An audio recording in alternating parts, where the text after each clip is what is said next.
This is an AZT label, as used by laboratory researchers. In America, this AZT label is used as anti-AZT propaganda. In South Africa, few people are even aware of the controversy surrounding this anti-AIDS drug. Any doctor, any scientist, medical scientist, who has actually dispensed AZT to an AIDS patient or an HIV-positive patient since the Concord trials has actually been a party to murder. I don't buy that. I'll show them people that I haven't killed. In hindsight, when I look back at the fact that I went off the drug, I suspect that it did actually save my life because everybody else who was on the drug has subsequently died. Glaxo Wellcome manufactures the drug. Their stake in it is worth billions. We find it unusual that these safety aspects or allegation of safety aspects on AZT have suddenly arisen in South Africa. They have not arisen in any other country around the world, in over 100 countries where the drug is registered.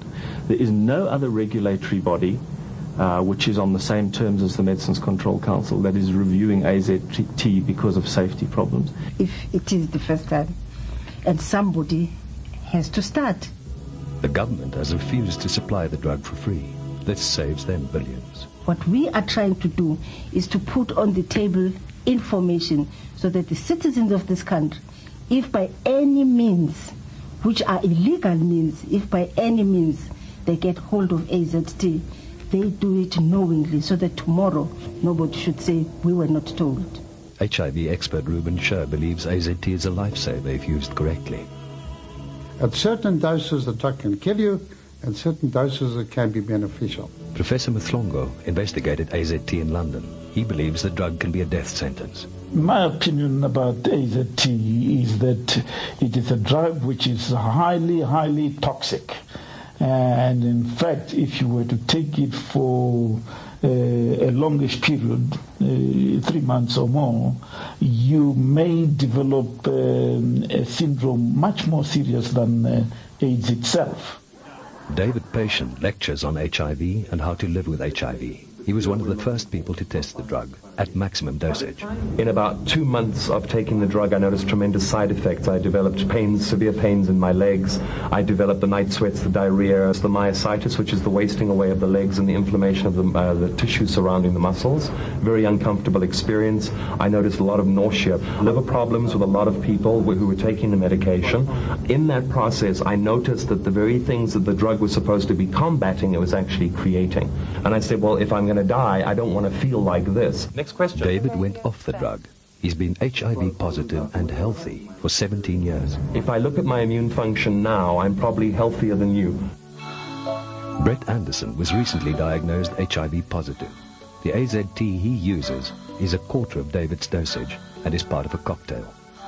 Thinking about taking AZT, it wasn't even an option. For me, I just wanted... I heard great things. Only real side effect is diarrhea. I'd say maybe 4 days a week. Diarrhea is quite bad, quite dangerous. You can actually die. I think drugs are one of the solutions we need to look at. I don't want to take hope away from people because sometimes that's all we've got left. Hope is all there is because there's no proof, say Nobel Prize-winning scientists Walter Gilbert and Kerry Mullis. The only proof, says the dissidents, is that the drug destroys your immune system. It cannot heal it. Nose Week was the first South African publication to publish these devastating opposing views. At first I thought, this is crazy, not worth spending any time on. But as I went further and further into what the dissidents were saying, I understood that their arguments were logical, methodical, thorough, that they were reasonable. They were reasonable people. They simply wanted a scientific debate on the issue. Debating the issue with doctors proved to be difficult. They told us they didn't want to discuss ludicrous nonsense. That was the standard dismissal. Professor Mhlongo experienced similar reactions from his colleagues. The AIDS industry does not allow dissent because you must swim with the tide, even if the tide is wrong. A co-creator of AZT has been quoted as saying, the drug is too toxic even for short-term use. You know, the word toxic, if you look it up in a dictionary, means poison. And to me, a poison is something that kills people. Exactly, argues Duisberg.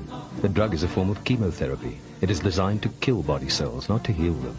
The side effects of the drug include malignant tumors, anemia, dementia, and immune suppression. He calls AZT AIDS by prescription. Read the label, he urges. I have never seen that label before. Questions seem to bring more questions. We asked Glaxo Wellcome for proof. How many people have in fact benefited from the drug? It's impossible for me to answer that question. We asked whether there was any real proof that it can reduce HIV transmission in sexual contact. Can't measure it. It's never been done. That sort of, I don't know. How does Glaxo react to new research which claims the drug causes cancer, birth defects, and deaths? I'm not aware of the data that you've just mentioned to me. Glaxo was asked to comment on the finding that almost all long-term HIV survivors do not take any anti-AIDS drugs. Yeah, I haven't seen those statistics, so I'm not able to comment on them. I don't know what literature they read. They simply have not been reading the latest medical journals, which we have journalists have been reading. We're not paid to do it. They get the big salaries to do it, and they're not doing it. Look, Glasgow Wellcome knows exactly, and each and every one of us, if we want to find that information, it's easily available. It's difficult to find clarity amongst all the confusion and contradiction. Glaxo Wellcome has not registered the drug, nor do they recommend it in cases of rape. Yet out of desperation, many continue to demand the drug. Few understand how it works. AZT doesn't differentiate between good cell, bad cell, infected cell, uninfected cell. What it does do is it in essence destroys most of the immune system, specifically the CD4 and its ability to fight. The scientific debate is whether AZT kills the cells or not. No, you're not killing off the cell. What you're doing is you're preventing the virus from replicating. So the virus is in the cell, it cannot replicate, and it gets digested by the organelles within the host cell. Others disagree, adding that the drug cannot target specific enzymes. Now, reverse transcriptase is also present in many other functions in the body.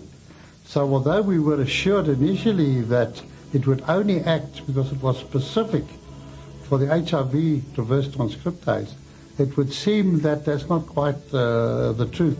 Only 1 out of a few hundred cells are infected with HIV. If AZT has to kill off hundreds of healthy cells to get at the one infected cell, the destruction is enormous. People don't think that the FDA could possibly make such a mistake in approving a drug like AZT. But in fact, if you look at the approval process, there are very many obvious flaws. Well, I disagree with you that those trials were not correctly conducted, because they were done according to good clinical practice guidelines. They were accepted by health authorities like the Food and Drug Administration. But I think what we have to do is we have to move away from the original monotherapy studies. We can't move away, argues science writer John Lauritsen. The original tests were sloppy and fraudulent. In 1993, the biggest independent study to date on AZT, the Concord trial, released their damning results. AZT cannot prolong life. AZT cannot stave off AIDS. Moreover, the side effects of the drug can harm or kill. Glaxo Wellcome have to be devious to take the position they do now on promoting their product, simply because of the weight of evidence against the use of their product. Now pregnant women have access to the drug. To the HIV-positive mothers, again, is that we will treat the opportunistic infections and to reassure them that 75% born of mothers who are HIV-positive will be born HIV-negative. AZT has reportedly reduced this percentage by half. Other studies claim the same results by giving the mothers vitamins. Here's a mother who took AZT. Within a week of taking the drug, she went into premature labor 2 months early. I don't know what to do. I cried a lot. Why me? Shouting, why me? Why me? Why me? And I couldn't believe it. I went to labor early, so I only took 2. One, it was 9 o'clock, 2 o'clock in the morning, and then I went for the Caesar the following day. It would be irresponsible to say the AZT caused this. Yet in 1994, the Journal of AIDS reported similar problems, including birth defects. It has been said that the women in these hospitals are guinea pigs, not patients. It is sexist, it is racist, it is capitalist. Legal action is looming. The International Coalition for Medical Justice is pursuing various cases against the drug. There have been some cases, but the claimants have withdrawn the legal complaints prior to it going to court. Desperate and dying people are being exploited. Their fear, their anxiety is being exploited for cash. A lot of money is involved. AIDS is a huge multi-billion-dollar industry worldwide. It is big bucks. And I was always hoping and praying that there'd be a day we'd see AIDS go. Now it actually doesn't make any sense to find a cure because too many businesses will go under as a result of it. You see, this is the problem. Everybody is just zeroed on AZT, as if there's nothing else that people can do. Personally, I don't think it's necessary for people to die from HIV/AIDS. I think a lot of it is to do with mindset. I think a lot of it is to do with the victim consciousness that so many people have. I can't argue with that. And I think that's why we have certain guidelines. When do we administer antiretroviral drugs? Because what are we doing? What we're doing with some of these drugs, we're taking people who are well out of the wellness category and we're putting them into the sickness category. That's why we've got to be very careful. Because the minute the person is taking tablets, he says to himself, something's wrong with me. I'm deteriorating. That's why the doctor's putting me onto treatment. You've got it. It's a simple recipe. What you put into your body is what your body's going to respond to. You're putting crap into your body, you're going to get crap results. Try and be as healthy as you possibly can. Most people know what a healthy diet looks like. And for the woman who's in Soweto, she can buy the seeds, she can grow the pumpkin that's going to give her certain things. She can grow the morojo, she can grow the umdumbi, she can eat the spinach. She can do all of this in a garden the size of a door. I think the best tablet's the gymnasium. I really do. So, to take or not to take the drug? If I was HIV positive, I wouldn't take AZT at gunpoint. Professor Mhlongo asked his colleagues whether they would take the drug. Most of them, about 70%, said they will not take the drug. I would not. I wouldn't. I would not take AZT. Dr. Michael Mole came into contact with HIV-infected blood from a patient earlier this year. He too chose not to take the drug due to its side effects. What it does, it suppresses the immune system, the very immune system that we want to boost. The average person might ask, if my doctor won't take the drug, why should I? What does one make of this controversy? HIV and AZT, is it a hoax? Is it a scam? Is it just a terrible mess? A mistake? Well, it's probably a little bit of all three. Everybody can make a mistake. A hoax or a scam, that's unforgivable. Glaxo-Welcome is not killing people with its antiretroviral medicines. Glaxo-Welcome is not exploiting any individuals for commercial benefit. And your third allegation was that Glaxo-Welcome is lying. Glaxo-Welcome is a reputable scientific company, and we do not lie to people. We do not lie to researchers, we do not lie to scientists, we do not lie to physicians, and we do not lie to patients.